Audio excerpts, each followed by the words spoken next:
Good morning. I'm Elaine Sewell, here with the Martinez Historical Society and part of the Martinez Oral History Project. We're in the home of Igor and Shirley Skaredoff, and we have our crew here with Deb and Tom Zamoria and John Marangoni. And today is December 1st, 2023. So Igor was born September 12th, 1941, and that's just the beginning of the story, which goes way back. So Igor, tell us about your family that's came from many, many miles away. Well, yeah, quite a few years before I was born, there were two brothers in the Tsar's army in the 1800s. And they were officers in the Tsar's army, and evidently they were really terrible officers because their troops mutinied against them and killed one of them, and the other one escaped. And he escaped from his mutineer pursuers and went all the way to the middle of Siberia to a place called Lake Baikal. And so that's where my mother's side of the family comes from. They lived there actually had a whole time of history there, and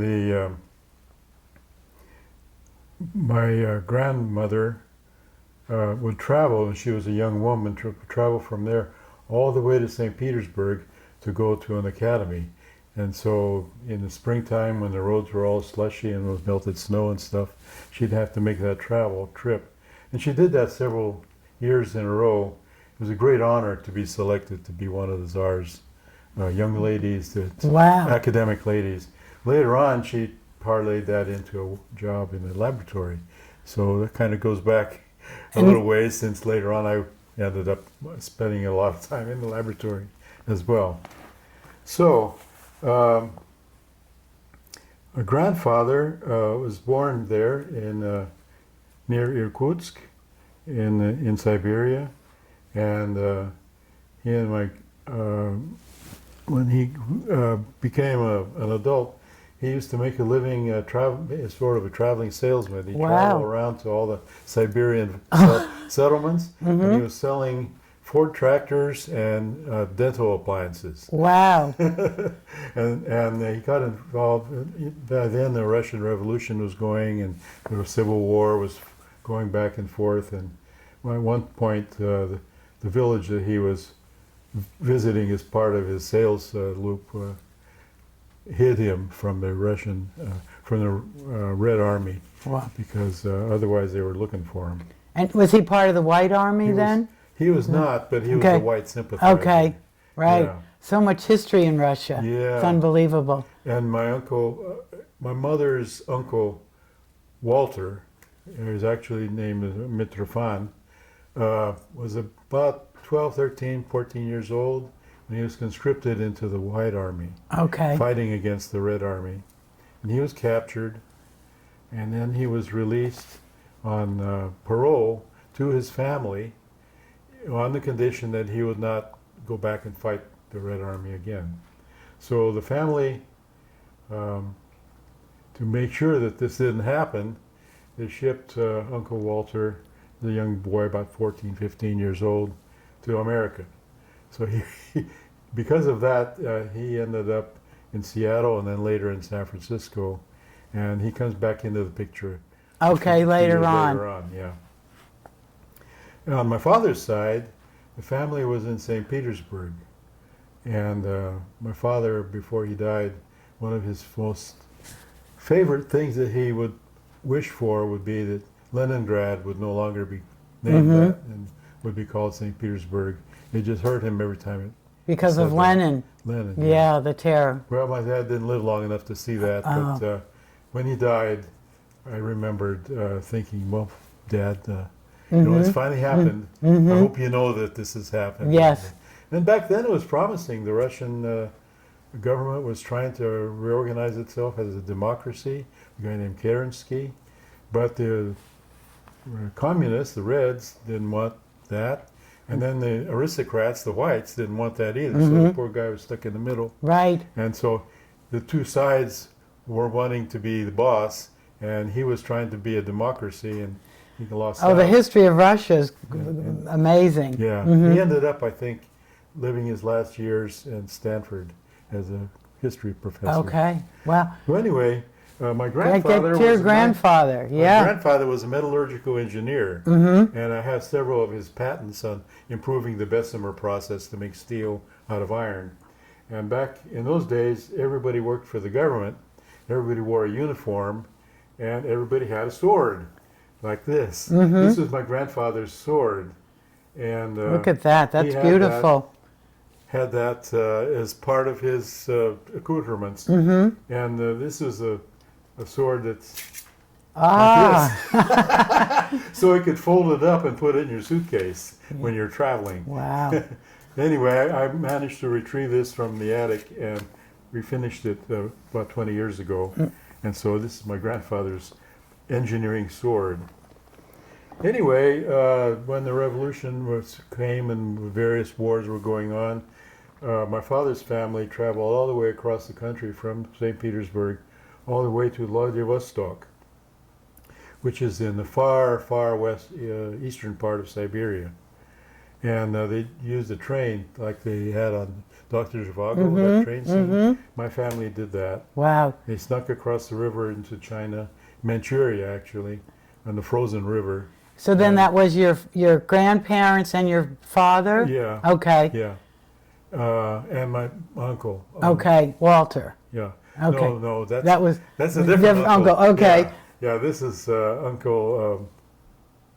I'll think about it. Okay. in a Your minute. father's brother. Yeah, my father's Okay. brother. So they ended up in Japan, and my father grew up partly in Japan and partly in Korea. It was one Korea back then, and he went to university, a French university in Europe, and that was okay. They had to leave Japan because Japan was getting ready to fight the Westerners, and so being a non-Japanese in Japan was not a good thing to be. So they went from there to Shanghai. Yeah. Well, my Wow. father went to Aurora University studying chemistry, never finished studying chemistry because the war came. And so later on, when I came along, I got to be the chemist that my dad didn't get to be. Right. So But you was were pretty then young. born in Shanghai, right? Right, Okay. Isn't that amazing? the Russians mostly were from Harbin.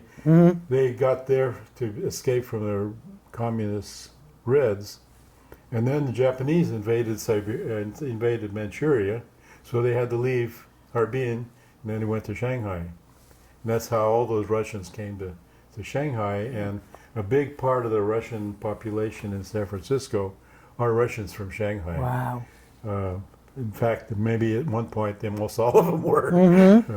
These were all the ones who were displaced persons back then, and got to come here. So, my mother's family also came to Shanghai, and my mom and dad were married there, and my brother and I were born there. Okay. So then what happened after Shanghai? You then Well, we were there, and the Japanese were going to occupy the city, but Shanghai was kind of a European city set down in China. And the Chinese were able to come in and sweep the streets and do the work, but they weren't able to stay overnight in the center of town. Different parts of the city went to different European and American interests. And we lived in since there was no special interest for Russians without a country, we stayed in the French Quarter. Okay. And not like New Orleans. Right. But it had some cool French You didn't learn names. jazz or anything while you were there? No, Okay. not there. We had rickshaws and pedicabs. Wow. And lived on a street named Rue Mayenne, which was kind of a tenement where we lived in like an apartment. There were 2 rooms, and then we shared a kitchen and a bathroom with 3 other sets of 2 rooms each. Okay. And there were 4 or 5 of us. And you lived in those 2 remember all rooms. this from age 6? I do. Okay. Wow. Strangely enough, Wow. I especially remember waking up one morning after a typhoon had come through. Okay. And this apartment was in 2 levels. There was a wooden floor, which was a little higher, and there was a cement floor, which was a little lower. And my cot, I slept in an army cot, was on the higher part. And I remember looking over the edge, and I could put my hands down and play in the water Boy. from the typhoon that had come through. So anyway, the thing that I really treasure as a memory from that time is sitting with my father out in this big front open space. It was called a yard, I guess. It was fenced in. And we'd gather these little twigs and we'd build a campfire. My father had this very artistic way of building a campfire. First you make a teepee, Yeah. then you make like a little log cabin around it. You take one match and you put it in a certain place. And if you took more than one match, you didn't build it right. And then we would build these little fires, and my father and I would sit there, and he would tell me stories about nature in Russia, particularly of the Russian prairie called the steppe. Okay. And so a lot of love of nature, I think, started with there. Yeah. We were in the largest city in the world, Shanghai was Wow. at the time, in a war. And your dad was able to give you seeds of nature. Yeah, Isn't yeah. that beautiful? I love that. Uh-huh. That Yeah, happened, good you for know? him. Yeah. But My then they dad go, usually worked 2 jobs. Wow. But anyway, the Japanese were going to occupy Shanghai, but it would have tied down a lot of their troops. So they made a deal with the Europeans in Shanghai. The Europeans formed what they call the Volunteer Corps, and they were the ones who enforced martial law in the city, so the Japanese didn't have to do it. And in return, the Japanese didn't come in and, you know, tear the place apart and rape all the women and do all that kind of stuff that should have done at other cities. So the city itself was spared, and the Volunteer Corps, they had uniforms, like it was pipe plate uniforms, you know, the hats. yep. And like in World War I, they had. And they had rifles, but they didn't have any bullets. And they patrolled the city and kept order, martial law. And then when the war was over, I remember all of us went down to the harbor, and there was this ship that came in. It was called an LST, Landing Ship Tank. And the front of the ship opened up like this, and these jeeps came rolling down out of there on these ramps. And so the Marines landed in Shanghai. Wow. And this is kind of secondhand. I kind of remember my mother telling me about Okay. it. That this Sergeant Marine drove up in his tank and grabbed me, set me down on the passenger seat. So you got to ride took in me the right around wow, riding wow. around in the Jeep. Okay. And my mom said I was sitting up so proud. I I was bet. sitting in this Jeep. And She take a picture? no, we didn't have cameras, No. and back then box cameras is what yeah, we had. yeah. You know. But no, the thing that this sergeant did for me is he taught me to do 2 things. He taught me how to chew gum. Uh-huh. This is a big deal. Yeah, oh yeah. To be a real American, you had to chew gum. And smoke. Well, didn't teach me that. Right. But he also taught me how to say, "Okay, Joe." So those my first words of English was "Okay, Joe" to the sergeant. So then your family, after all these great adventures in Shanghai, decide they want to come. Well, the Russian Civil War was over. Okay. The World War II was over. Wow. But the Civil War was on. Uh-huh. The Reds were fighting the Whites. Yep. Continued even after all this time. And actually, it was not the Russian Civil War, it was the Chinese Civil War. Sorry, I'm getting mixed up in my mind. So it was Chiang Kai-shek was with the nationalists, who were kind of the traditional ally of the Europeans, was fighting against Mao Zedong, who's with the communists. Red Army, yeah. And the communists were advancing, and Chiang Kai-shek was retreating. Pretty soon the last stronghold was Shanghai. Wow. And just about that time is when we were able to escape. Okay. got on a troop ship called the General Meigs, which was a converted President liner's ocean liner. Okay. For Like a normal luxury passage. liner? Yeah, Okay. yeah. And I don't know if it was luxury or not, but it was a civilized thing. But they had completely gutted the ship, and they had these huge expanses of bunk beds stacked up all over the place. There was one section for the women and one section for the men, and my brother stayed with my mom, and I stayed with my dad, and we could meet, where we would go to the cafeteria to have meals and stuff, and to go up on deck and breathe some fresh air. And I ate my very first Wonder Bread there. And what language? I still remember how awful it tasted. What language did you speak then as a Russian. kid? Russian. Okay. Yeah, only Russian. Okay. And you didn't learn any We didn't learn any Chinese. Chinese. Okay. No, none of that. All right. Just Russian. Yeah. So you get on this boat. Then we came across the Pacific Ocean. We stopped in Yokohama, and then we came to San Francisco at night. And so we all went up on deck to see us come into the bay. And we passed under the Golden Gate Bridge, but we couldn't see it because it was foggy. So we didn't see a thing. Okay. So we went down below and, went to sleep. And the next morning when we woke up, the ship had already docked. And we went up on deck, and I could look up, and I could see the Bay Bridge overhead. And I could see the little key system trains, looked like little toy trains running. There used to be a system of electric trains that ran across the Bay Bridge to Oakland. Oh, okay. And El Cerrito and over there from San Francisco. It's called the Key System. Later on, that was all changed, so it was all cars on both places. But anyway, that's my first view of America. Wow. Wow. And, were you scared at all, or was this just another adventure to come in your family? You learn to accept stuff. Yeah. Yeah, it was a whole You just took stuff in, Yeah. and you didn't know any better. Didn't know really much of anything.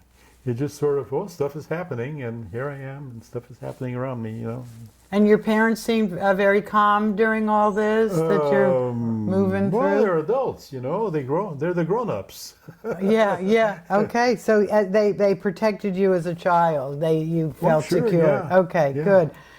So we got it, my Uncle Walter, the very same one who was sent there when he was a kid to Seattle, to San Francisco. He's the one who got us into this country because the quota for Russians without a country was pretty small. So you had to have a sponsor. Yeah, Is that what he was was? our sponsor, Okay, yeah. that was a good break. So because of that, because of him being there, we were able to go here, where my grandmother and grandfather, my aunt and uncle and my cousins, they had to go to a resettlement camp called Tubabao on the Philippines.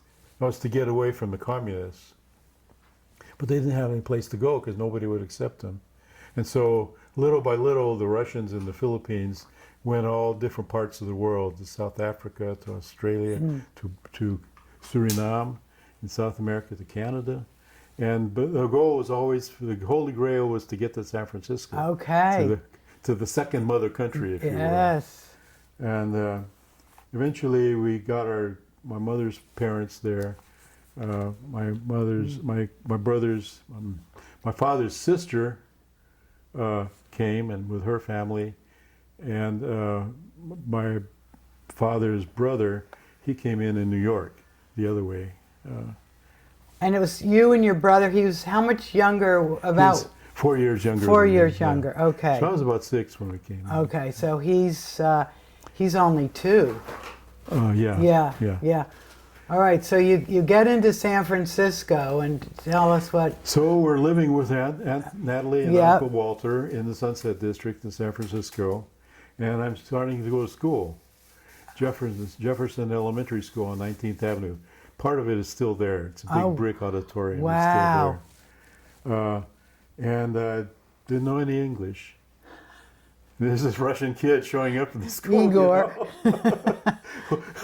So I was highly incentivized to learn English. Yes. And I did pretty fast, and from the other kids, pretty much. And so once I knew English, man, I was talking. Well, you watch me now. Hey, look at me. I'm talking like crazy, Well, I was that way then, too. So the teacher kept me after school because I was disruptive. And she kept telling me, you've got to pay attention. And, I was just learning the English, and I was terrified. I thought, I'm never getting out of here. I'm going to grow old in this building because I can't pay attention. I don't have any money. How am I going to pay this attention? Oh, yeah. At some point, she relented. She released me. So I ran off home. Almost ran across the 19th Avenue, this big street. Oh, yes. Against the red light. I was in such a big hurry to get home before they came and got me, so I couldn't pay attention. Wow. When did you learn what pay attention? This to my parents at home. None of them wanted to talk English. I had to talk Russian at home, so I didn't know how to say "pay attention" in Russian, so it was a hard sell. This was a burden that only you could carry, right? So I mean, that's burned in my memory. Yeah. Memories usually you reconstruct out of fragments. Absolutely. This one is intact. Okay. Gosh. So anyway, that was living in the Sunset District with my aunt and uncle, and. The Russians in San Francisco were highly organized folks, and they made do with not much. Right. And they stretched things a lot. And so they were able to buy this defunct resort in Sonoma County on Austin Creek, which is a tributary to the Russian River. Okay, is that the Cazadero? Yeah, okay. It's Cazadero, you know that. So the Russians bought this little resort area. Yeah, okay. It was kind of falling apart. Yeah, but they had this place. And that's where they would send all these displaced Russians sort of as a holding camp. They lived in these little shacks along there. And my mother and my brother and I and my friend Nikita, we all stayed in one of these shacks. For the summers, right? Mostly just for the summer. Yeah. Okay. And my mother, a lot of times, was the only adult there.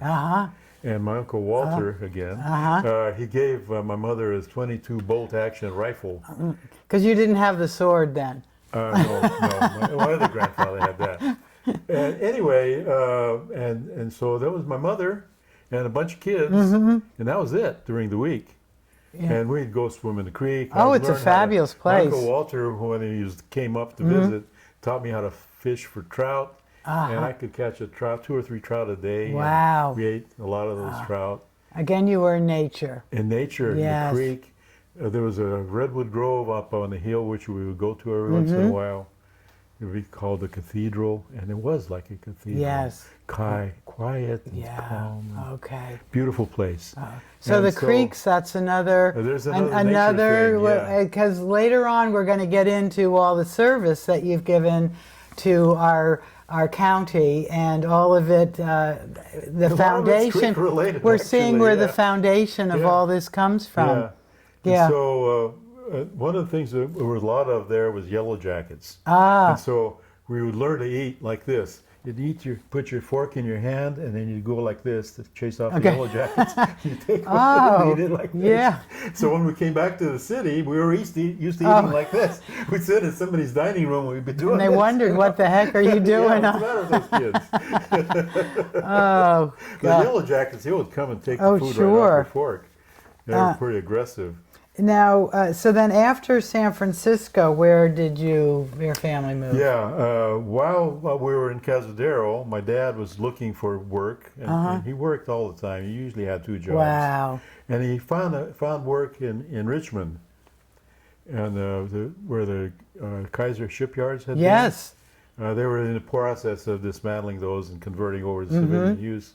And so we lived in the quarters that they'd built there for the Kaiser shipyards for the shipyard workers. Okay, and everything now is clearer there because they're not building for the war anymore.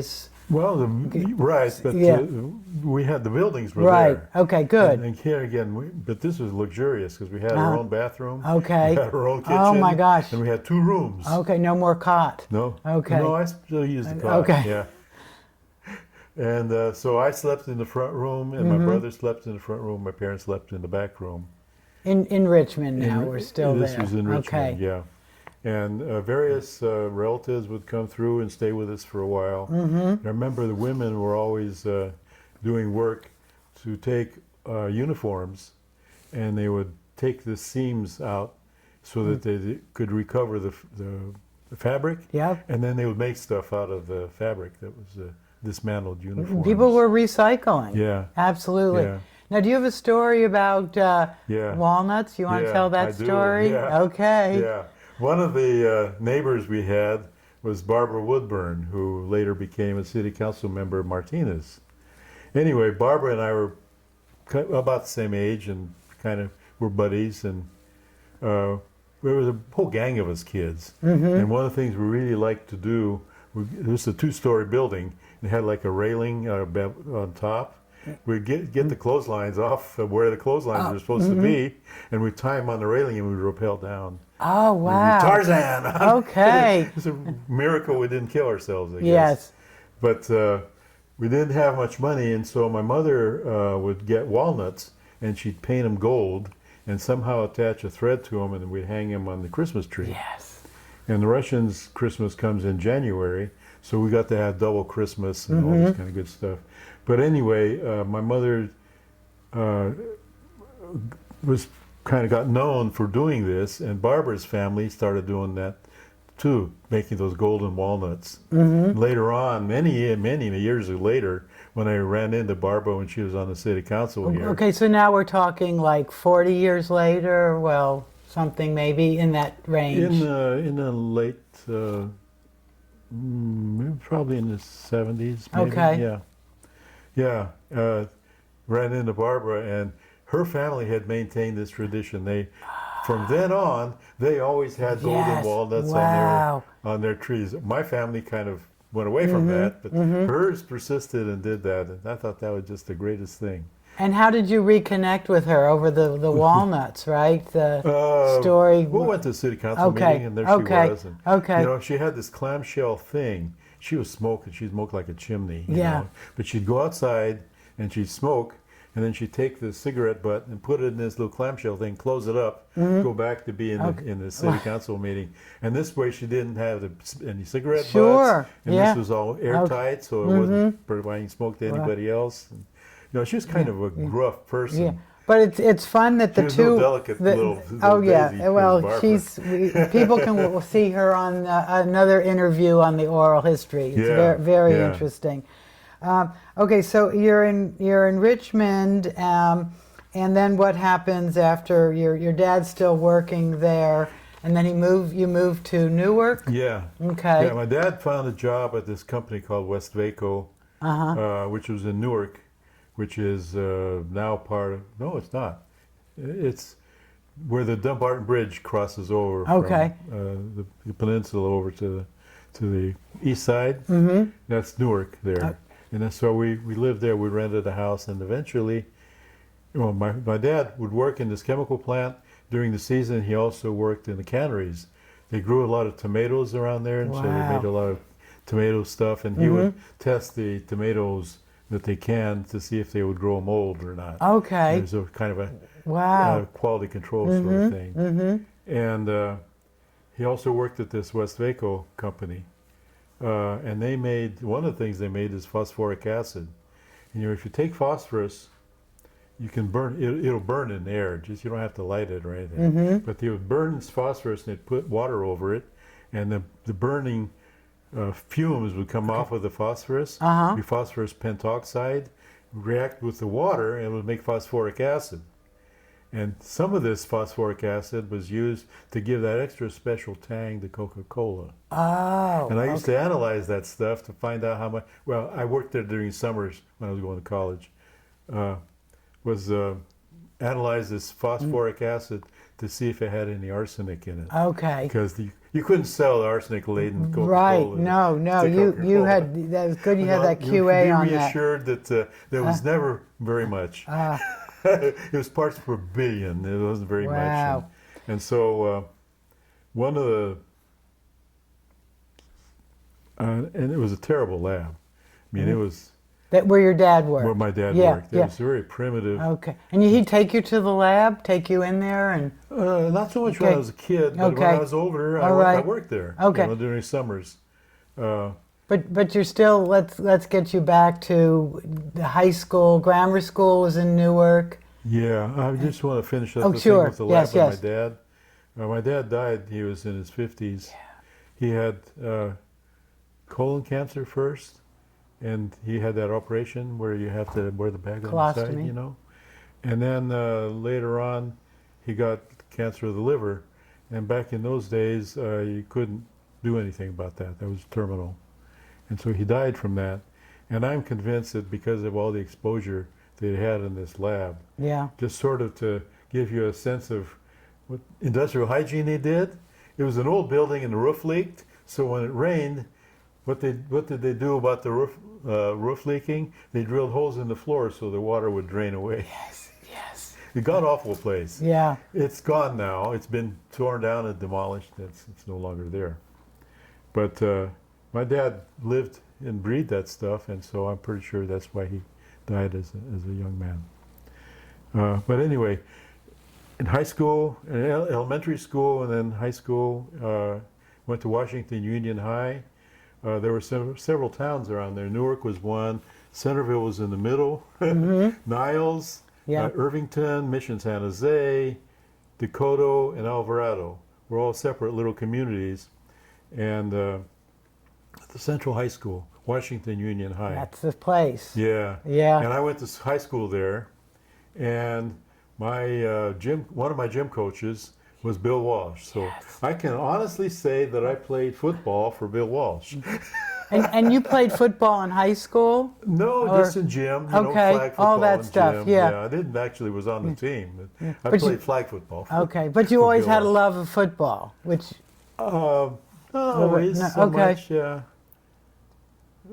That came later. okay. Yeah. All right. So That's- then tell us about going to the United Nations? Yes. Yeah. We went to Berkeley, University of California, on a bus, a bunch of us. We were delegates to the Model UN, and we were the delegation from Jordan. And so we went through all that Model UN stuff and whatever. Had a great time. And then on the way back, it's a nice bus ride. There was no freeways then. Home on the bus, another girl and I were fooling around and making uproar. And there was this one really nice-looking young girl sitting there, and she was very disapproving. A disapproval. I love that word. Disapproving Yeah. girl. And we got back to school, and all of us lived all these different places. And so people's parents would come pick them up, and pretty soon everybody was gone but the disapproving girl and I. And so we managed to, you guys want to take a break? Managed to trying to wait for a ride, and neither of us had a ride. So I called my neighbor, Dorothy, asked her if she could give us a ride home. And if, in exchange for that, I was going to wash and wax her car. Such a deal. So she did. Dorothy came, picked us up, picked us the disapproving girl and I, and she lived in Niles, which is on one side of which is now Fremont, and I lived in Newark, way over here. So we took the disapproving girl up there, and then she came home. And the next Saturday, by golly, I washed and waxed her car. Her car never looked that good before. I or bet. since. And the disapproving girl was Shirley. Yes. I love that story.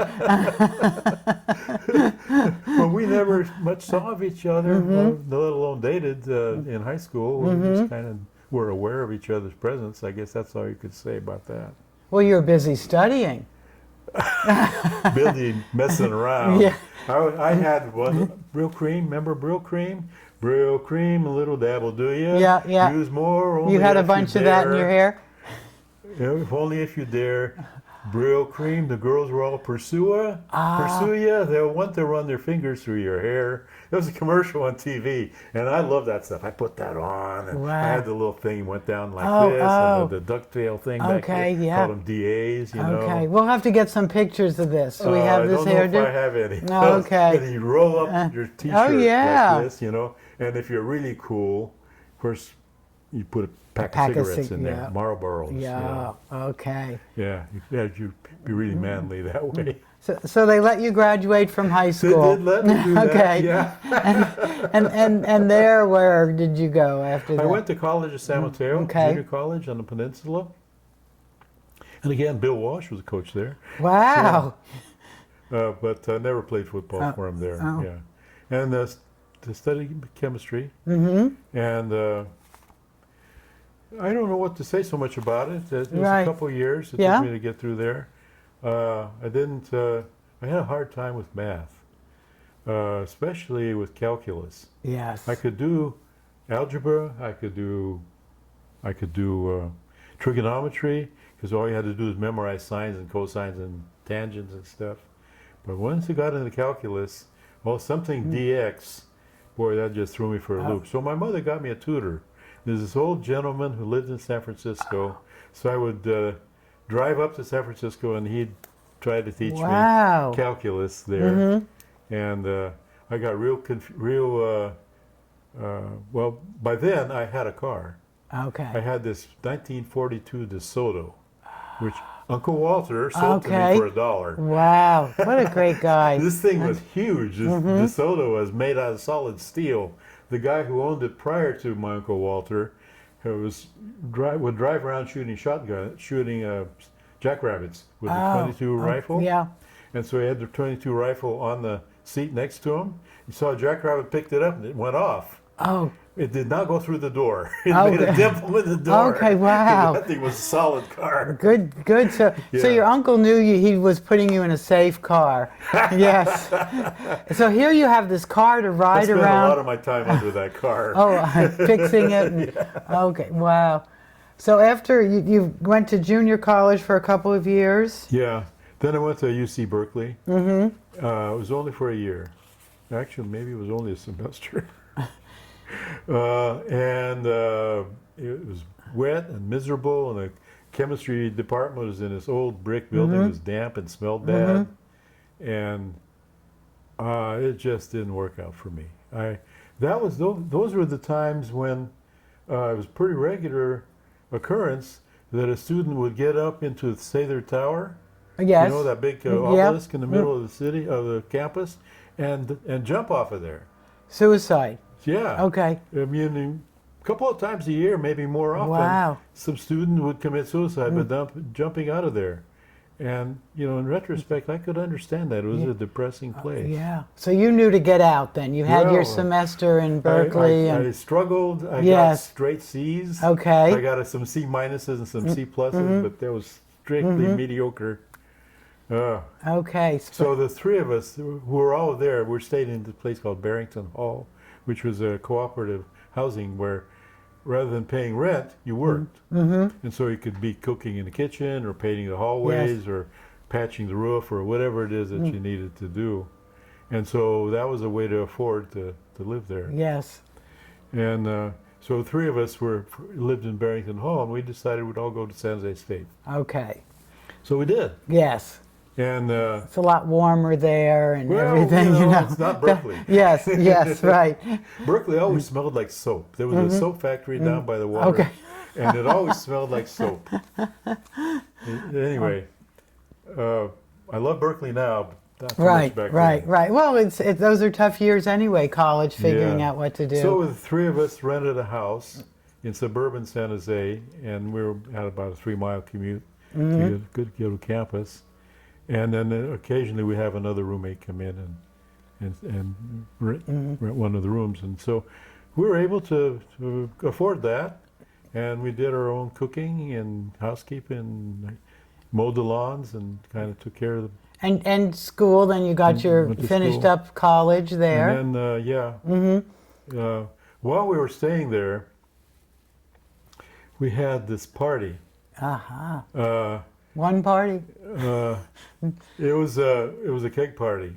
So we got this pony keg and we put it in our bathtub and we invited all our friends, and we had a fourth roommate then, Neil, and he invited his friends, and we were all having lots of beer and lots of stuff going on and whatever.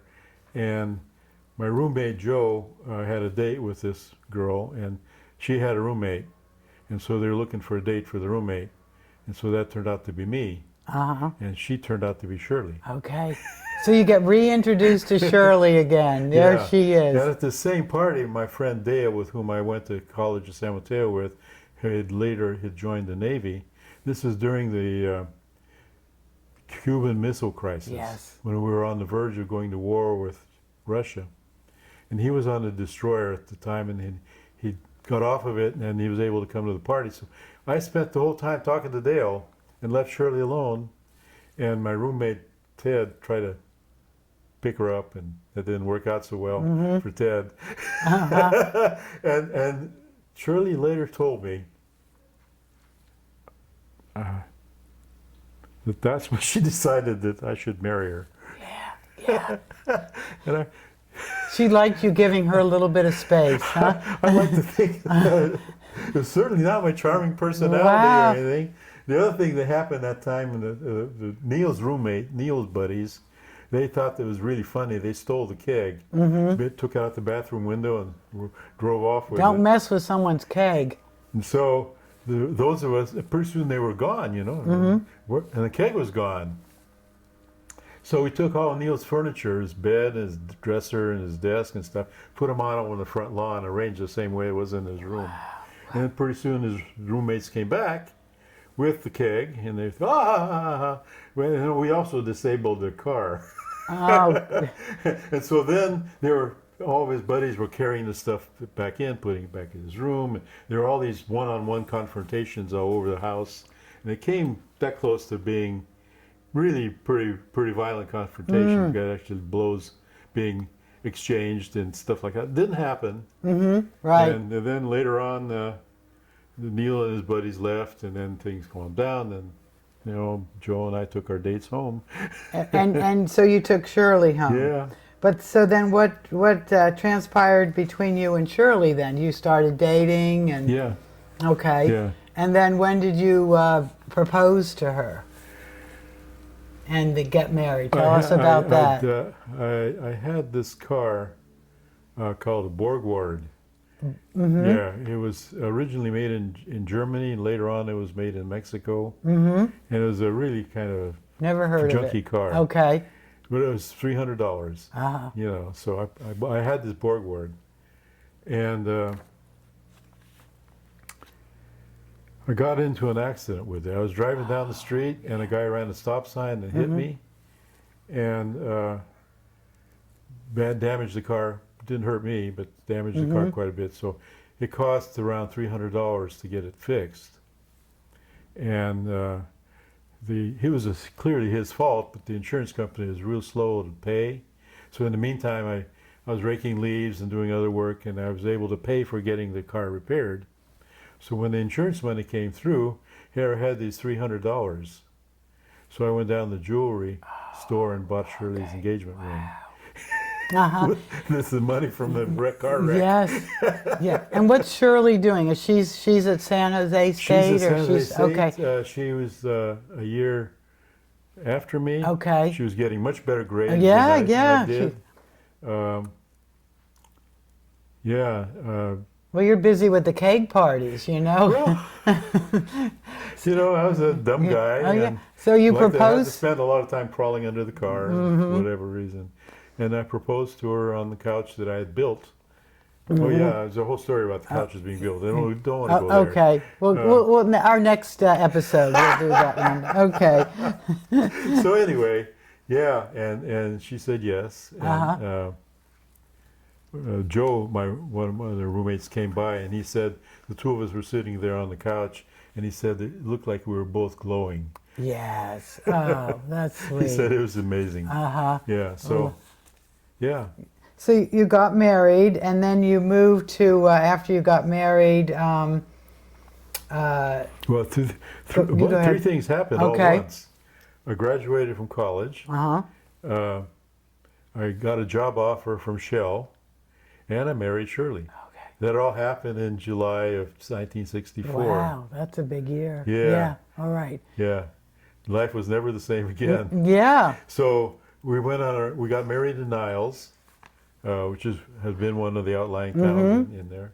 And for our honeymoon, we went all the way down the southern coast, out to San Diego, in this Borgward, which you had to keep putting the exhaust system together from time to time. Okay. To learn how to handle that because it gets hot. So you just hold it up by a wrench and just kind of carefully, don't burn your fingers on the exhaust manifold. Keeping that car down. And we were driving around, and we got stuck in the sand in one of the beaches down there by Port Pendleton, our Marine base. Yes. So I was trying to push, and Shirley was trying to drive, and we were not getting it out of the sand. And there was a bunch of Marines down the way a little bit. They were doing target practice.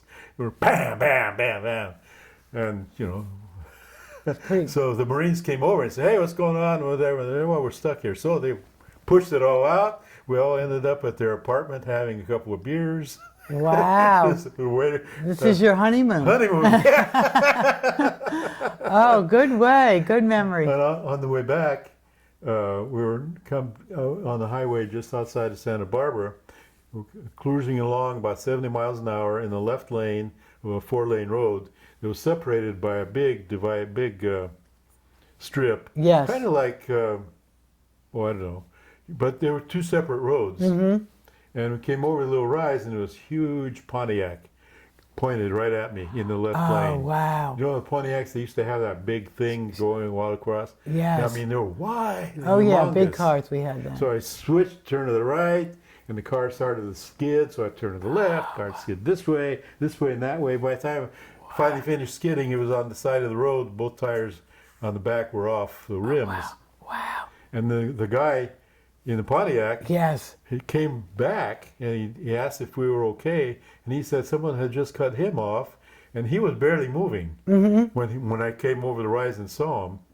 And so I had lots of time. I could have just gently swung around and missed him. Yes. But I didn't know that. And you don't have time to kind of debate. Well, you survived, whatever. So the tow truck came, and Highway Patrol, and the only thing Highway Patrol was, "Do you need a tow truck?" Yeah, well, I guess so. So he called the tow truck for us, and we went into Santa Maria, riding in the tow truck, and I found a junkyard which had a Borg ward in it, which had the exact same color and the same wheels. Keep that car going, huh? And we replaced the things, and Santa Maria. Wow. We made it all the way back, and because you had to come to work. The next week I went to work. Okay, at Shell in Martinez. In Shell in Martinez. Okay. We had an apartment on East Street over by the cemetery over there. Little tiny place. It was almost a studio, but yes, did have one bedroom. But it had a view of the Straits. It was great. Oh, yeah. $110 a month. Okay. Yeah. And then you started, you had 2 children in Martinez? Or 3. Okay. Yeah. Okay, they were all born in Martinez. Yeah. Okay. All born in Kaiser in Walnut Creek. Okay. And later we'll go where the kids are and all of that. So then what happens? Then where do you move? You were in Martinez working at Shell. Shirley still had a semester to go right. to get her degree. And so we moved that summer we lived in Martinez, and then we moved to Hayward. And she would take the Peerless bus into San Jose to go to school, and I would drive the Borg ward and later on the Volvo to Martinez to go to work. And the Borg ward blew a head gasket. Of course. And so Louis Mendicini, who worked in the lab there, loaned me the use of his garage to take off the head and replace the head gasket on the Borg ward. And he had all kinds of tools, lots and lots of tools. Wow. Just all kinds of them. And that's exciting. And back then, metric tools were hard to get. They were all, English size, so they wouldn't fit. But he had them. He had everything. Wow. And later I started noticing that engraved on the tools was SOC, which stood for Shell Oil Company. So he knew where to get these tools. They had a lab there called the Motor Lab, which is where they tested the gasoline that's for octane. Funny. Okay. And they had to overhaul these engines periodically, and they had all kinds of tools. Yes, yeah. So it's a free-for-all. My Borg ward was fixed with... Oh, that's good. Wow. So did you enjoy working as your first job, working at Shell and doing that? Was that rewarding for you, or work? It was work. No, it really wasn't. Okay. Particularly, we're just kind of glorified lab techs. We ran some tests that were too long, took too long, and So you'd have to pay people overtime to finish them. All They right. didn't have to pay us overtime, so they Oh. had us doing them. Yes. One was trace lead, and the other one is called sulfonates per molecular weight, which took a lot of time. It was Okay. all old chemistry with separatory funnels Yeah. and lots of acid and solvents and stuff. And it was kind of boring. Okay. And the other chemists that I was there with were not particularly professional. One of them, he loved to read the Chronicle Society pages. Yes. So come close to lunchtime, there would get a coffee cup and the newspaper and feet up on the desk, and there he'd be, and that's all he would do. Okay. Another guy had been working there before, went off to be in the army and came back. He would spend his time drawing up how he would lay out a division of military. He would put Oh, the boy. tanks here and put the Oh, artillery gosh. here and all that. Okay. And Shell paid him, you Yeah. know. Wow. I actually did work. And we shared a building with the senior lab technicians. There was a guy there named Scotty Bruce who would yell at everybody. And he'd yell at me. Yes. But the trouble was that I would yell back at him. And so I got to be more buddies with the chef technicians than with the chemists. Yes. And Louis Mendocini was one of those guys there. George Berggren, who had been the mayor of Port Costa, Okay. was there. Oh, yeah. Well, a lot Anyway, of martini. And it was really not very fulfilling work. Okay. And at the same time, they were building this new complex called LOP, Light Oil Processing, which is the part that you can see from Pacheco Boulevard. So 3 tall concrete stacks Yes. that are there. That whole thing was built as one thing all at once. It was kind of unique in that a refinery is made up of different components, and these were all together, all of them interlinked with each other. And so if one of them burped, it, Yes. what's the term? Proliferated on down the Yeah. line to the others. And the first year they tried to run LOP, we would put all the catalyst from the cat cracker up into the air. And one of my jobs was to find the right kind of detergent so people could wash this off of their houses. Oh, So we wow. could recommend it Oh, to them. wow. Gee. Anyway, it was not very fulfilling work, and so I was going to go back to the University of Washington and study Slavic languages. I was going to become a Slavic language professor. And so by then we had our son, Nick. He was 6 months old. And we had been living in this little house, which I'll tell you about later. Okay. It was owned by Dorothy and Vince Lucido. All right. Yes. They're wonderful people, almost like a second set of grandparents. We loved them. Oh, that's wonderful. But anyway, so we went to Seattle. Right about that time, Boeing, the Americans were going to build a supersonic transport. And there were 3 different companies competing for that. And Boeing is the one who got the contract. So suddenly everybody and his brother was going there to find a place to find a work Okay. at Boeing. And you couldn't find any place to live. Well, my parents put me in touch with some Russian brother and a sister who had a house. And my parents had stayed there when they visited up there to see the Space Needle and everything. And so we stayed with them. And so we got another set of grandparents. Yes. So did you leave Shell then at that point to take this quit job Shell. up there? Okay. And it wasn't a job. It was I had a scholarship Oh, right, to go back to school. to go back to school, but that wasn't going to go very far because of out-of-state tuition. And I had to be in the state for a year. So I would have to live there for a year, not go to school and work in the meantime. So I applied to some places and I got a job offer and at a laboratory. And in reflection, I realized that it was going to be just like the work I was trying to put behind me. Yes, yeah. So I called up. I called my boss, Ray Evanson. I said, Ray, this isn't really working out for me. Can I come back? And he said, well, let me see. I'll talk to some people. And, back then Shell had a policy of once you left, they didn't bring you back. Right. It was pretty hard. And Ray must have spoken on my behalf. And so I came back. I got a better job. I got a Good. car to drive, company car. So you're back in Martinez Back in then? Martinez. Okay. I'm working at LOP where they're starting up all these plants, and I'm doing a lot of the chemistry for them. I don't recommend this as a career move, but it worked out really, really well. Yeah, I got no. raised out of the Good. deal. Good. Well, you should always do what you want to do, right? Or try So to. I never got to be Okay. a professor of Russian literature. Okay. But somehow that's probably served you in other ways that you've served in the community, I'm sure. Well, anyway, Okay. so and about that time, Nick was growing up, and That's wasn't that your much- oldest. Your My oldest now, and- yeah. All my kids are all in their 50s. okay, Uh, and that's Nick. Okay. Nick, and then Tamara was born, and that was about the time my father died of cancer. So as my way of coping with that, I studied molecular chemistry, Okay. genetics, and stuff like that, all about how that Okay. stuff worked. Yeah. So that was at Cal State Hayward. So I was commuting down there to take these molecular genetics classes. Because you wanted to know what happened with your I dad wanted somewhat. to understand yeah. that whole Yeah. mechanism, Very you know. good.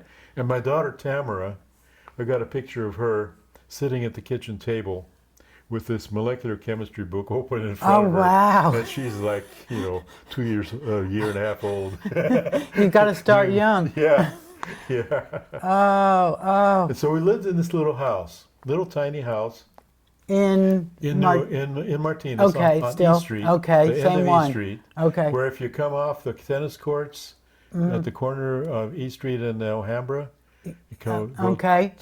I guess the tennis courts are not still there On anymore. Brown. The Oh, parking yeah. lot. No, there's a Okay, parking yeah, lot there okay. now. But back then there were tennis courts on that corner.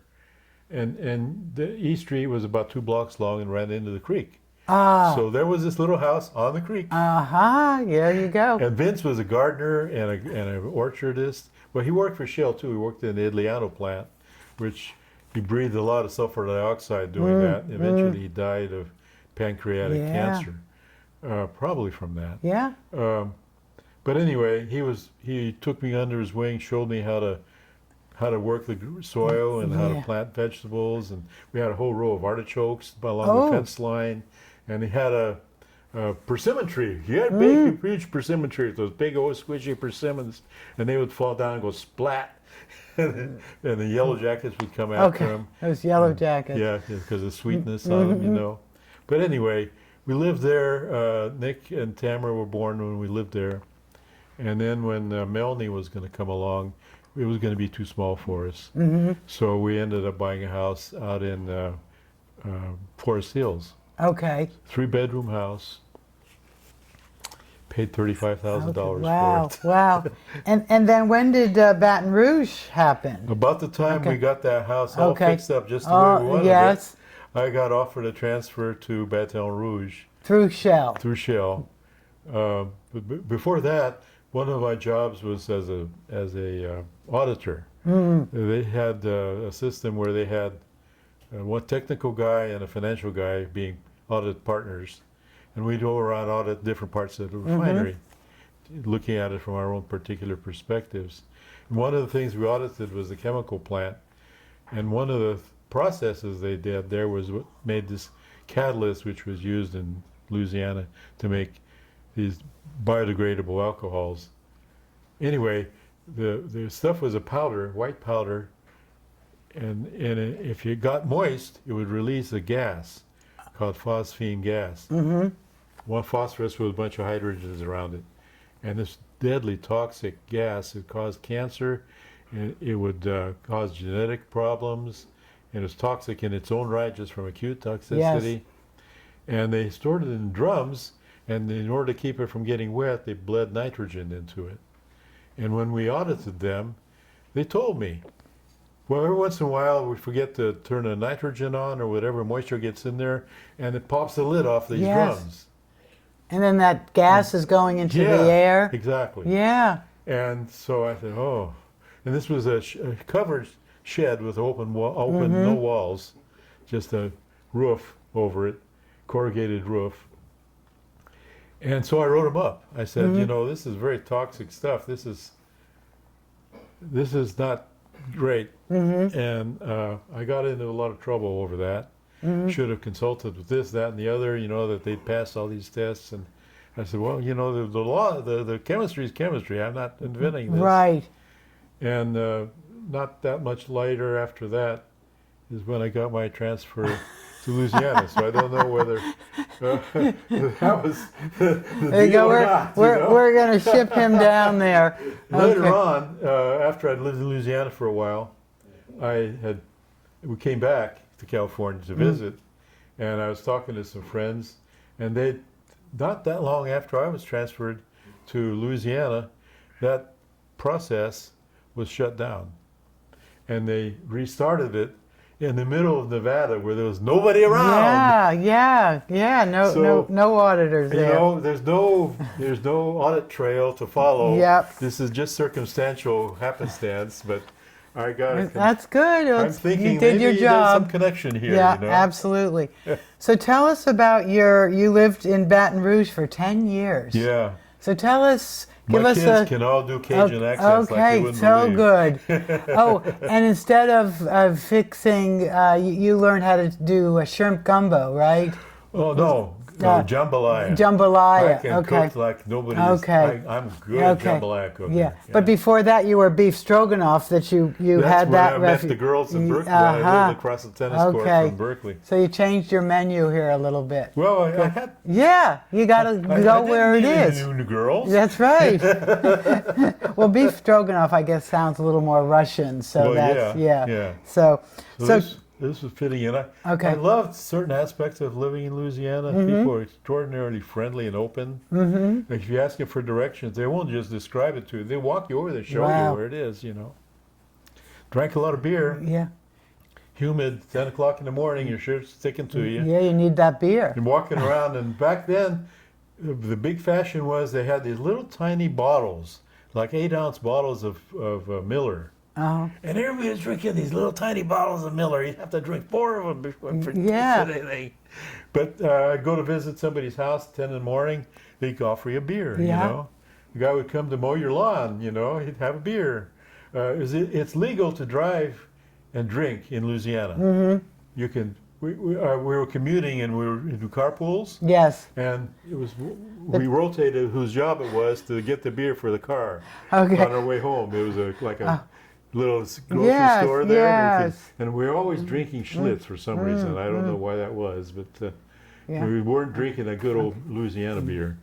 But anyway, you could pass the sheriff and go, "Hi, sheriff," Yeah. and Wow. that'd be perfectly fine. That's why people are so friendly, huh? It's that beer, maybe. Could have been. I don't know. So you became a soccer player in. I did, yeah. I think that's in Yeah. Baton Rouge. Well, first my kids started playing. Okay. And so they didn't have enough coaches, and I didn't know anything about soccer, but they needed a warm body to be a coach. So another friend and I we became co-coaches, and we coached my son's team for a while. And they certainly got out of my league pretty fast, and we got them other coaches and so on. Okay. And that was better. But in the course of doing that, I learned how to be a referee. I went to school. I still have my black uniform Okay. and all that stuff. I can still wear That's it. good. Okay, good. And, then I joined this team. It was made up of a bunch of guys who were kind of like me, except we would have 1 or 2 really good soccer players. all it And the takes. manager of our team, a guy named Richard Cleveland, he had connections in Louisiana State University, which was right there, had a pretty large foreign student contingent. And he'd go in amongst those guys and he'd find the soccer players and he'd get them on our team. So we had 1 or 2 really good soccer players, one to score points and one to play defense. And the rest of us were just trying to, be Yeah. So we did really well. And what was the name of your team? We were during the time when one of the energy crises was happening, and Jimmy Carter was president, and he had these little fireside chats. He'd sit by the fireplace with his sweater on, and he'd say, "It's really cold here in the White House. Everybody should be conserving That's energy. right. And until we get through this current malaise, we need to all kind of tighten our belts and and be good, you know. And so the name of our soccer team was the Current Malays. That's good. I didn't know how it got that name. Okay. So anyway, we did really well. One year we were mostly older, so they had a separate division for soccer for guys who were over 30 years old. And so we were the over 30 state champion of Louisiana. Wow. And How fun. we went to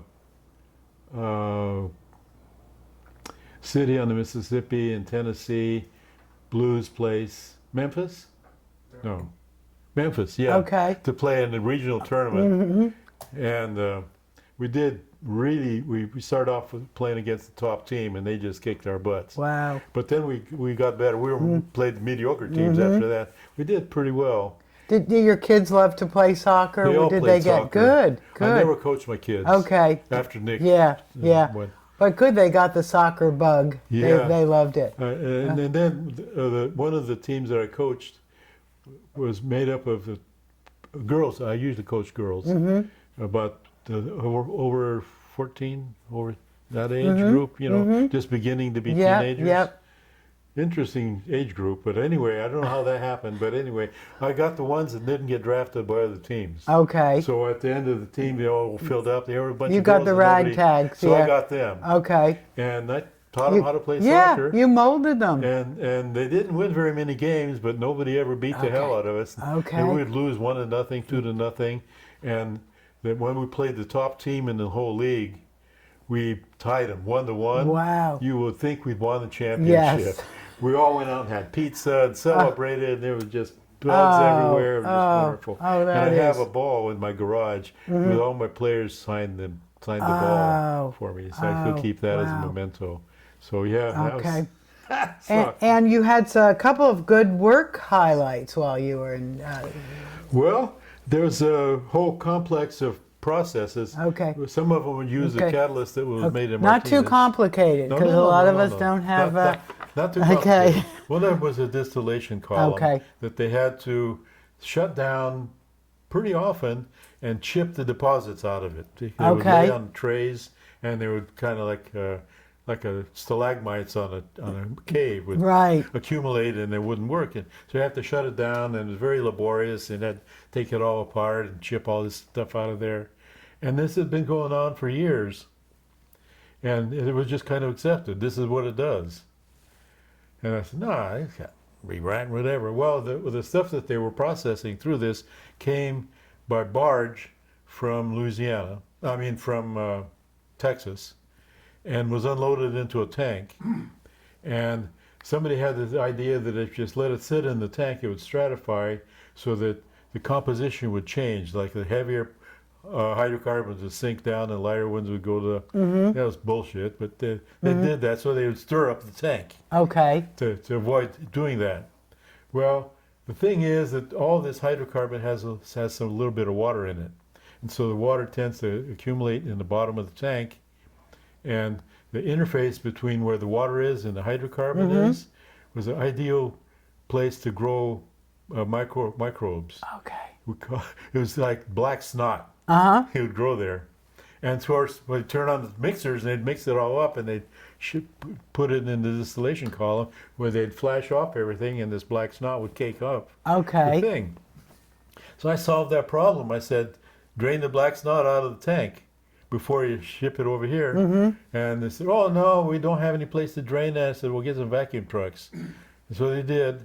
They drained that stuff out of there and that problem went away. They didn't have to shut down K1 again. Okay. No, that's a good. No, there's something about shell culture which I found here and also found in Louisiana, is we don't celebrate our successes. Something is a problem, we live with it, we complain about it, we bitch about it, and if we solve the damn problem, it's gone away. It's like suddenly there's this void in their lives. It's like they're mourning not having the damn problem anymore. Right. And that happened here too. The very same kind of thing. And it always puzzled me because it was kind of like, oh, we don't talk about that. Well, people hate change too, right? Is that part of it? I mean, I did the same thing in the sulfonation plant, and we solved this problem. Then the chronic problem. Every morning when we had our little meetings, they'd talk about this problem being a problem. And when we solved it, nobody said a word. Right. Yeah. This peculiar shell couple. Right. Right. And so anyway, so are we still in Louisiana? We can let's move come out back. of Louisiana. Yeah. Okay. I was telling Debbie and okay, and Tom. Okay. About Yes. this picture I had here, where they gave that to me as a going away present, and that they had blown up these rubber gloves with helium to make them into balloons. Yes. And they put, I had a handlebar mustache then. They put handlebar mustaches on the thumb. Okay. And the eyes on the thing. And when I walked into the room, they were all my lab people, about 60 of them, with these balloons with this mustachioed thing floating up there. I almost cried. I was so touched that they did that. How sweet. Well, after 10 years, and then Anyway, came back here and worked at various things. Before going to Louisiana, there were a couple of strikes at Shell. Okay. And I was a staff person, and we were obligated to run the plant while the union people were on picketing, Right. whatever. And there were a couple of things I remember I'd like to talk about from Yes. there. One of them is that the Shell made sure we ate really, really well. 2 or 3 times a week. As we lived in our offices, and we ate in the clubhouse. During this strike? During the strike, Okay. yeah. The gates were all locked, and the police everywhere. And about when was the strike? There were 2 of them, or Okay. maybe even 3. It all kind of runs together. In my Okay. mind. All right. I had exact dates, but what I wanted to say is that we, the Shell pickets, were the lab guys. They had the gate where the clubhouse is, so we knew them.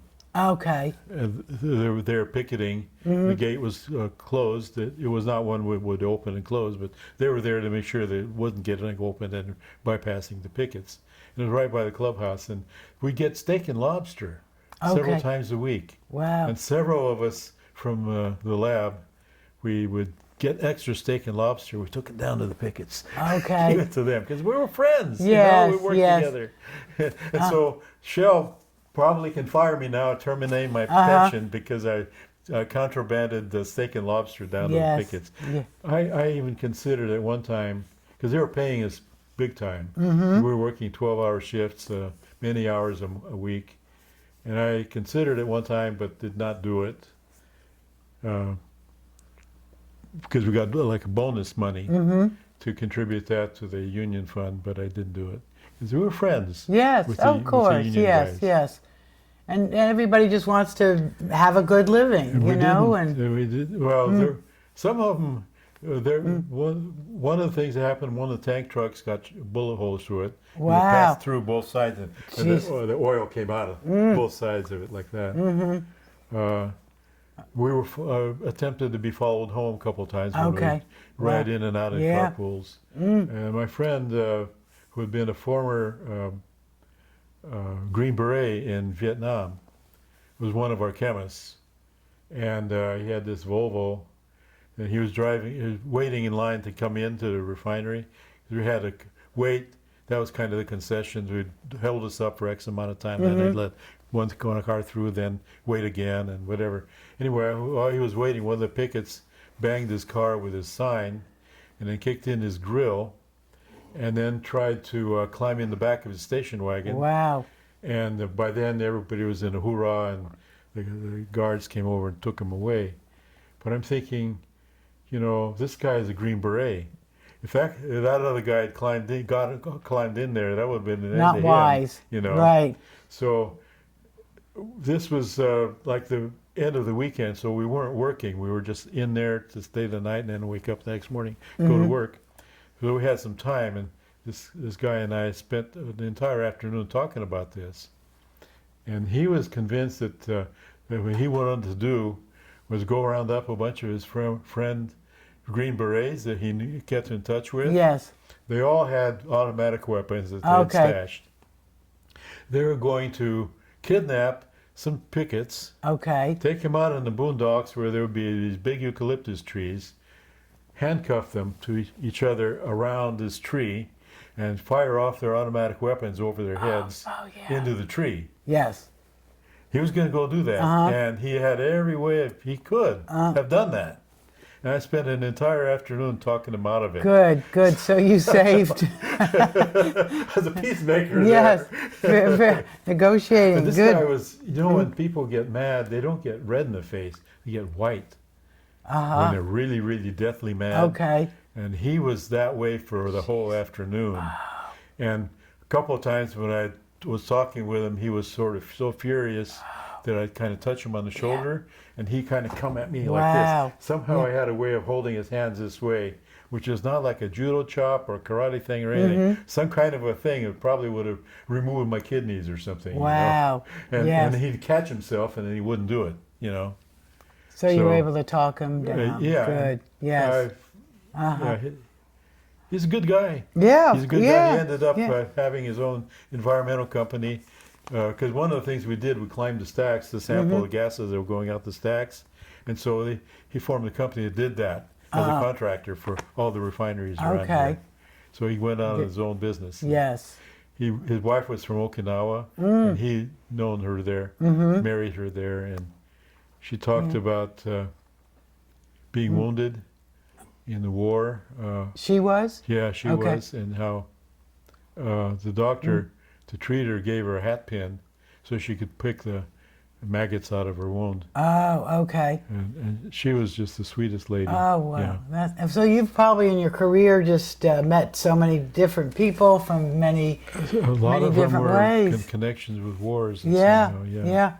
All right. I'm not going to tell anybody's name. So. Okay. And then what about the fireman's story? You want to go into that a little bit? Yeah, this was later on after I'd come back from Louisiana. I was actually, I just tell you, I was there during the Loma Prieta earthquake, and I went to go outside, and it threw me up against the door jamb. Wow! That's how I knew that the earthquake had happened. Okay. I was also at the Oakland fire, by the way. Oh. Yeah. I'll tell you. Okay. About that. Anyway, fire. Yeah. I was working late. I'm not kind of doing this in chronological order. That's jumping around a okay. little bit. Working late at work, and the fire alarm went off, and I looked out, and I could see some smoke kind of over the hill from where I was, and I thought, well, it's probably not good to be hanging around here. So I went to go home, so I went up to the hill, and I could look down on what they call LOP, that part that you can see from Pacheco Boulevard. And it was just one big mass of roiling black, bluish gray smoke.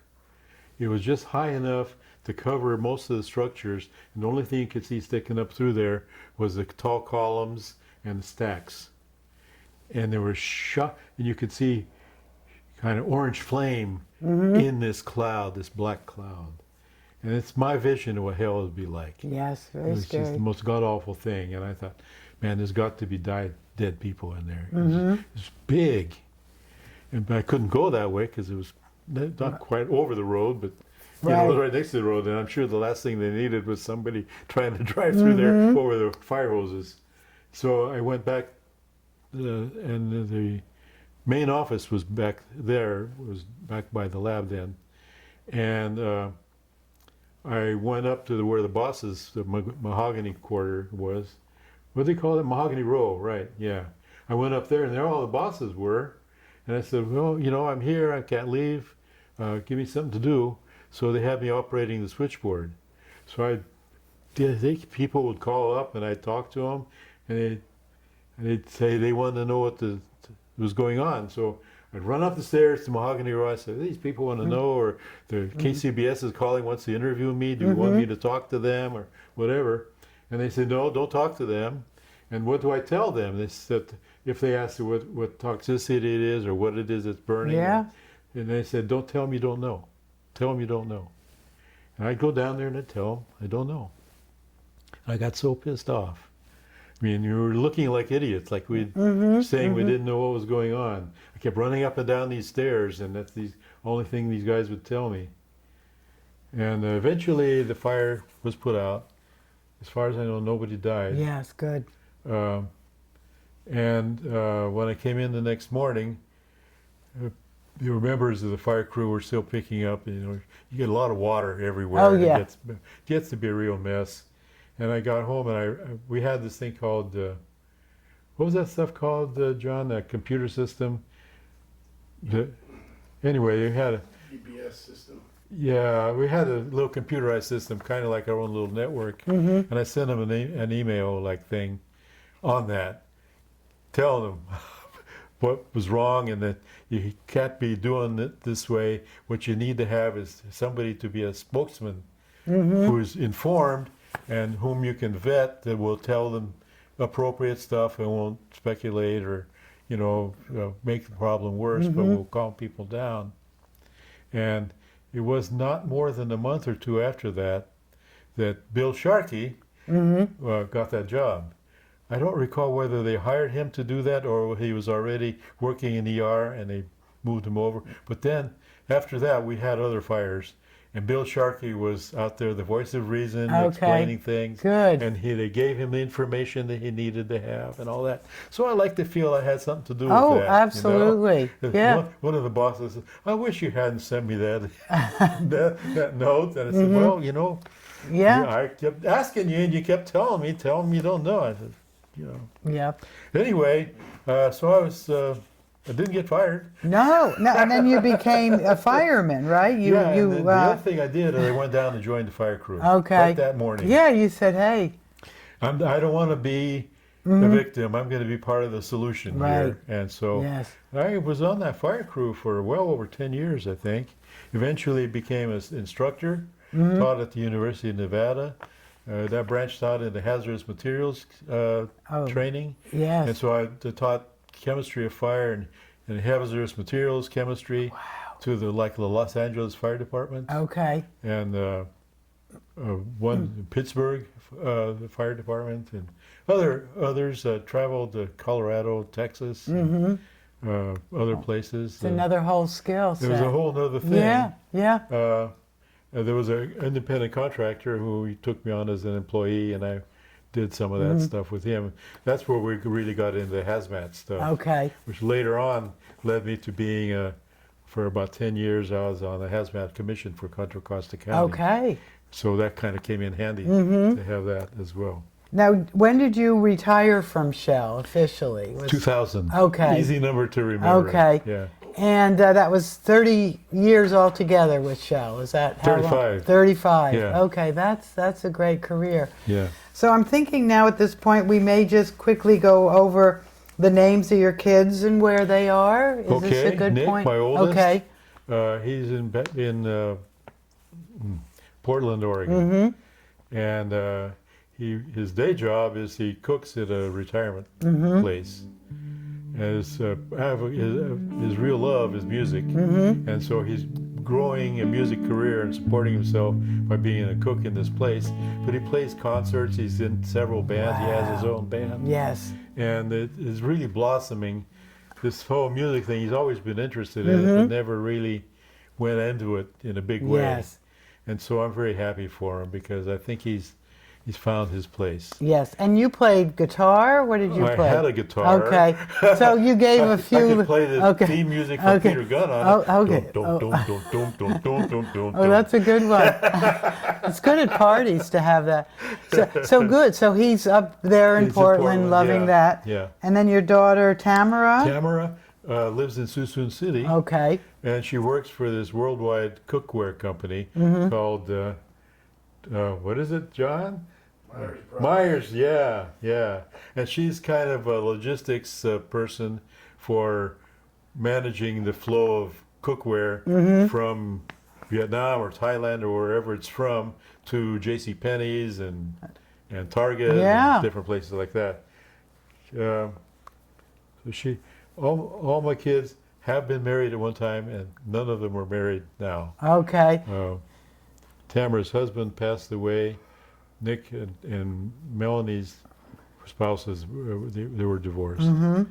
And I had two grandchildren, Eden and Risa. Okay. Eden is studying to be a paralegal in Maryland, and Risa is studying to be a medical statistician in New York University in Manhattan.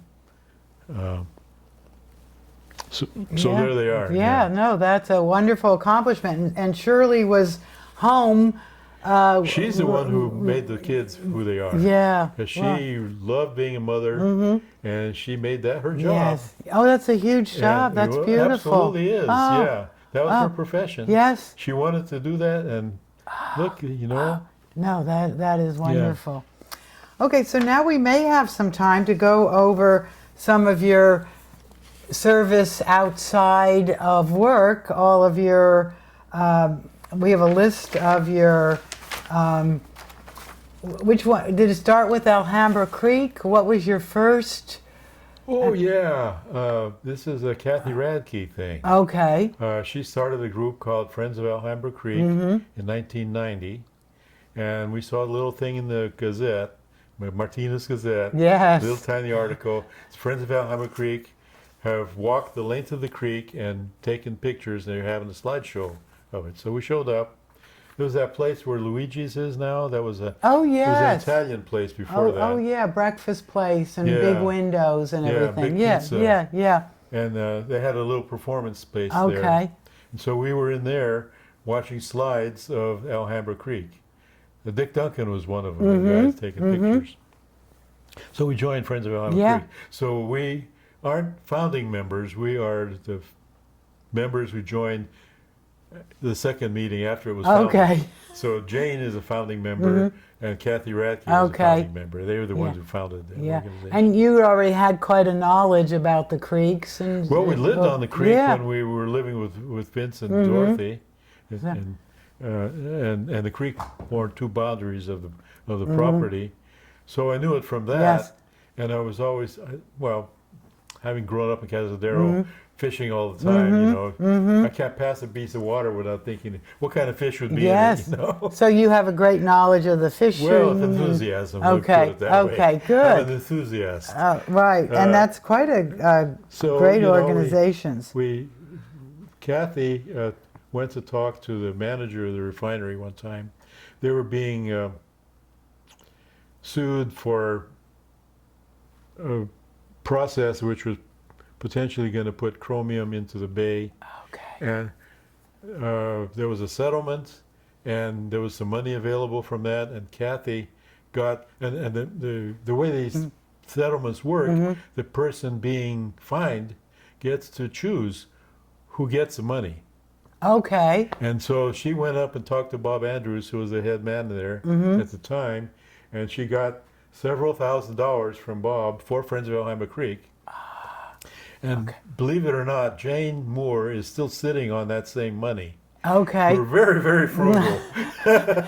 Hopefully you're getting some good interest on it. She puts it in the bank. You know, and we spend from time to time, like when we do the T-shirts. Yeah. It's kind of the capital investment in getting the T-shirts. Then we make it back by selling the T-shirts. And so the amount in that account is staying about the same. And good publicity for the creek so that people understand how to take care of it. And so we have an expense, we have money, and then we find ways to recoup the money. And so we're still working off the same batch of money that Kathy got for us back then. And Jane has been nurturing that money all this time.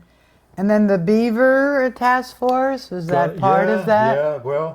Yeah, the Beavers built a dam, and there was all this hoorah, and the Martinez city manager resigned, and there's all kinds of stuff going on, and pretty much battle over the beavers. And so what did they do? They put together a Martinez Beaver Task Force. Yes, okay. And you were on that? I was on that. Larry Delaney and Mark Ross were from the city council. And the guy who owns the building that the creek used to go under, Al, I think his name was. Anyway, a couple other people were also, and Heidi was on. Oh, yes. Yeah. Heidi Perryman. Perryman, but good. And Anyway, so we did that. We came out of that with a report which basically encouraged figuring out ways to live with the beavers. yes. And one of the things that they figured out was to see beavers want to stop water from flowing. So if they hear water gurgling, they'll go there and they'll do something about that. And so that's how the dams keep growing incrementally, because they blocked this one off. Now it swirls over here. Well, there was a guy in Vermont, I think it was, or New Hampshire, one of those two states. I wish I could remember his name right now. But anyway, big, broad-chested guy would wear waders without a shirt, and he looked really good. And he got on TV and everything, and he had invented this device, and people were calling it the beaver deceiver.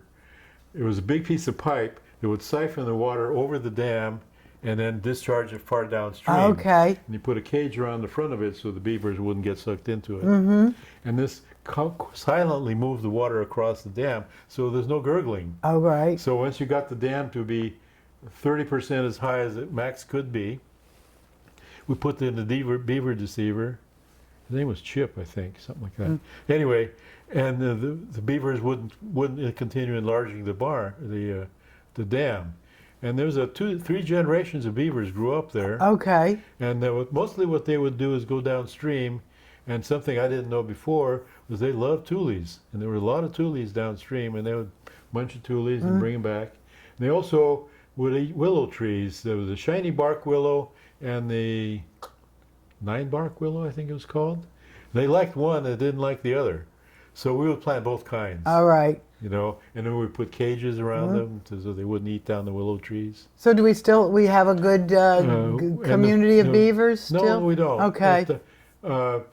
We don't. It's not publicized greatly where they are anymore. Okay. But the mother had kits, and then she died. Some kind of they took her to Davis, and they did an autopsy of some kind of brain disease that she probably got from the water. And then Dad was there with the kids, and then the kids started going off on their own other places, and eventually Dad either died or went elsewhere. So as far as I know, there's not that original batch is no longer there.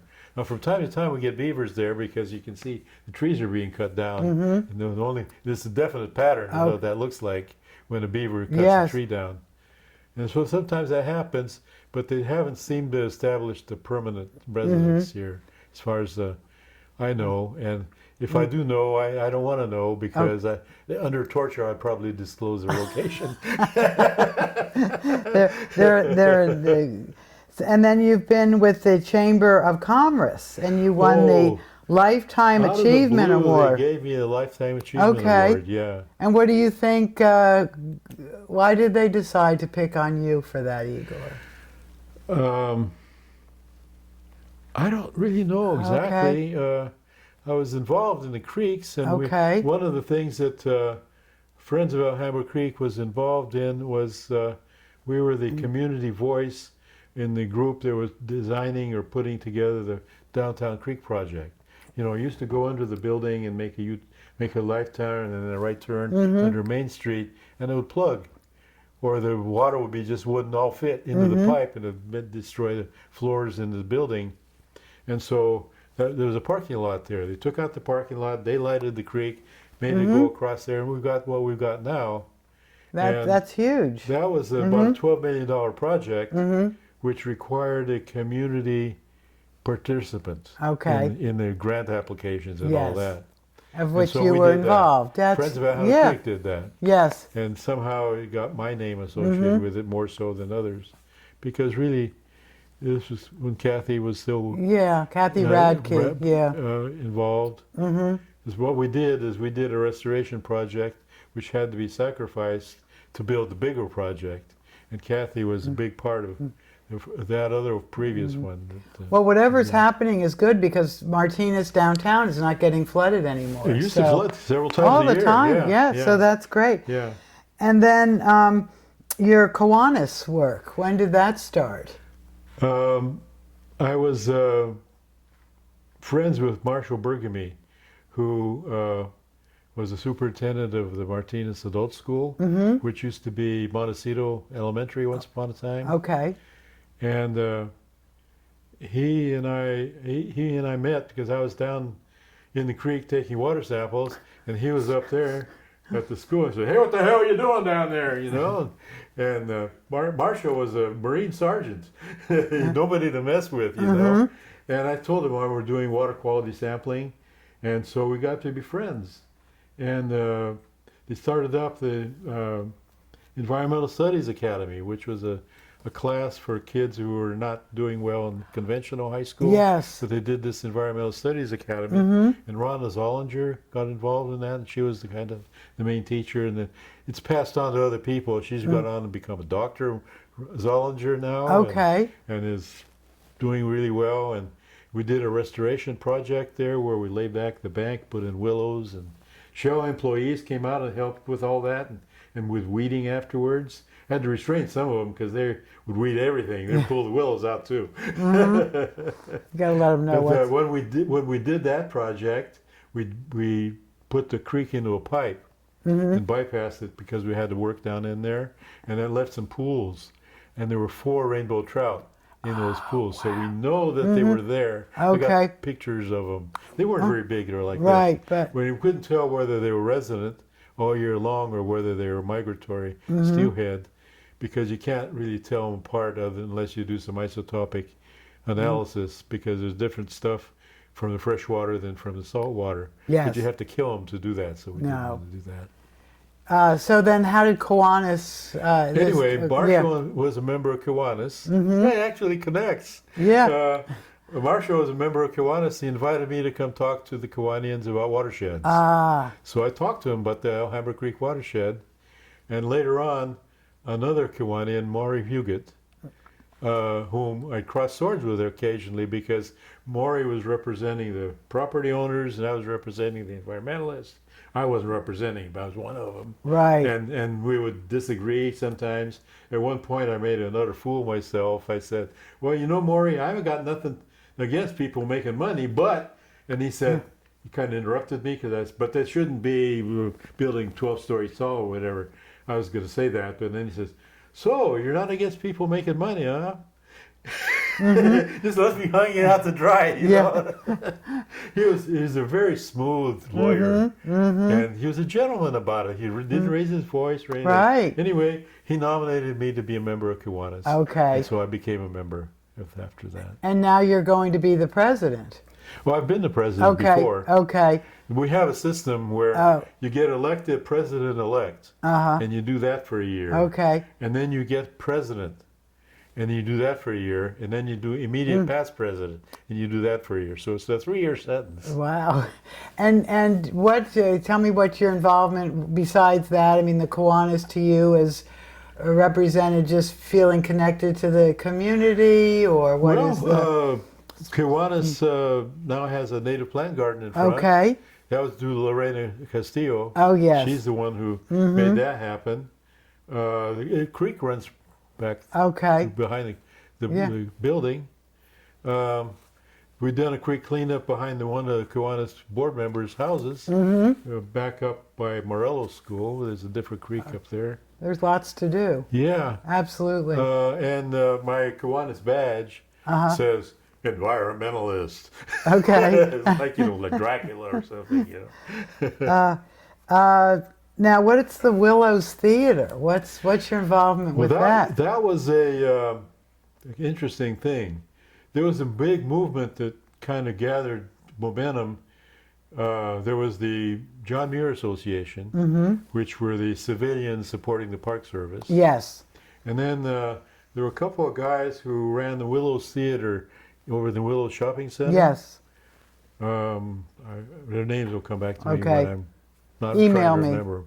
Yeah. Can't promise anything. Anyway, a couple of guys they had this Willows Theater Company, which was very well known and very highly regarded. Yes. We went to a bunch of their productions and stuff.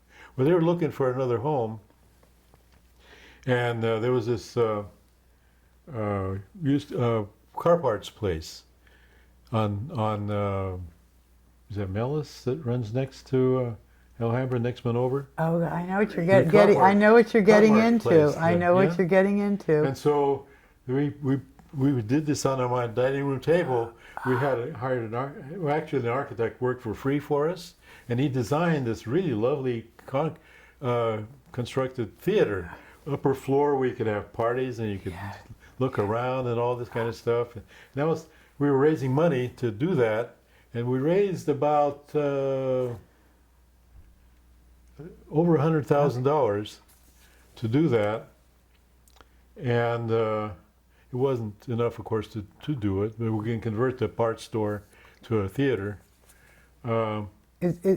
It was called the John Muir Festival Center. Okay. We're going to have this big festival. We're going to have a beer garden down by the waterfront. It was a big deal. Okay. And it kind of overreached. Then the two guys who ran the Willows Theater, they were a pair. They split, and one of them went off to Tucson, Arizona. Okay. And the whole thing kind of wound down. And then the various groups, there was the John Muir Association, Chamber of Commerce, I think the city, and I think there's a fourth contributor. That wanted a theater. Each kicked in money for that, and so the money was just given back. Okay. Did it have anything to do with the Campbell Theater? That became the Campbell Theater later, yeah. Okay, because that's the... Yeah, so then everything got scaled back, and it became the Campbell Theater, which was not nearly as elaborate as we had but it's planned. delightful. But it's a live theater that's in Martinez. Absolutely. And friends of Alhambra Creek, and they had these benches, these seats were kind of like a school desk. It was in depth, and the top of it was plexiglass, and inside of it you could put your organization's stuff. So we put a bunch of creek things into those. We had a Friends of Alhambra Creek and a Alhambra Watershed Council. Each of them had one of those things in the original Campbell Theater. Yes, Yeah. and it's a very it's getting a lot of stuff happening this holiday season there. They redid the whole thing to improve the acoustics. One of the main things I remember is one of the two guys who was kind of holding this together insisted that the women's restroom be twice as big as the men's restroom. It's pretty big. Yeah. And that was this big deal because according to the received wisdom, women take longer and need more space. And so, we do. It's a huge one. Yeah. Okay. Let's see. What else do we need to? I'm going to ask you to tie this up to add whatever, but I have a list here. The blue grease. I made that during one of the strikes. Okay. It turns out that if you take this blue dye and you mix it with silicone oil, it makes the perfect lubricant for the pivot point for the swing wing airplanes. Okay. Like a plane that wants to travel slower would open up its wings like this, and then when it wants to go really fast, it pulls it back this way. Wow. And there's a pivot on which this all hangs. Okay. And blue grease was the perfect lubricant for that.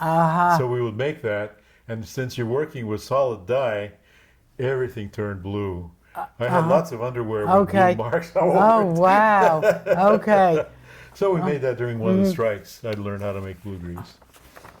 So is there anything else that you would like to cover here? Wow. I did talk about Dorothy, and well, you know all about Currum Malaise, and I think, boy, we've covered lots of stuff, haven't we? We did. So I'm good, I think. Yeah. I thank you so much. You certainly have contributed so much to this community, and there may be some add-ons here. I'll just say one last thing. Yes. As being a refugee for the early part of my life and living in various places, I always had this feeling of being an outsider until it came to Martinez. Martinez made me part of Martinez. So it's his home. Yes. and your beautiful wife, you both have just given so much, and with the Historic Society and leading the bus tours during the home tours and just anywhere you go, it seems like there's Igor helping and contributing. So it's been a delight interviewing you, and thank you again. Well, thank you. Thank you. Here we go. Wow, and our wonderful team.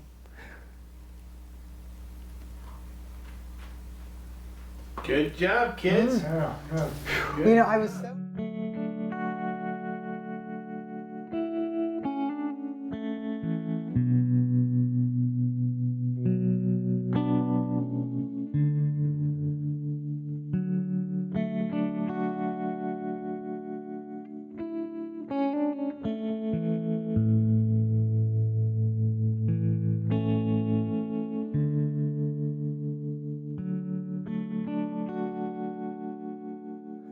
It's gonna work. Come on, people, we're taking this too seriously. I know, good. Yeah. Okay, we're gonna start.